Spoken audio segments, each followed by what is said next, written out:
شوفوا يا شباب، أنا عايز أقول لكم حاجتين علشان خاطر علاقتكم بالله.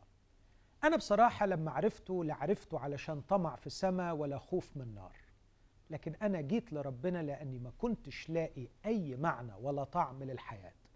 وبعد خبرة طويلة معاه أنا بقدم لكم النصيحة دي بكل قلب محب ليكم. إذا كنت شايف إن الحياة ملهاش معنى ولا طعم، عايز أقول لك أنت احتياجك الوحيد هو لعلاقة حقيقية مع الله. إذا جيت للرب دلوقتي هيعمل معاك المعروف ده، هيعرفك على نفسك وهيعرفك ليه أنت موجود في الدنيا، وهيدي لحياتك معنى وطعم.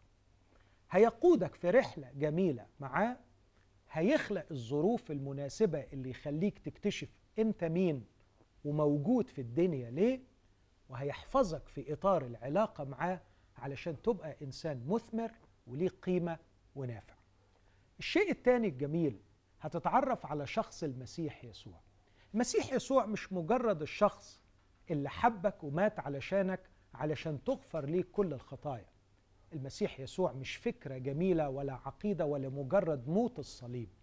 المسيح شخص حي، أعظم واحد ينفع يكون قائد وقدوة ليك.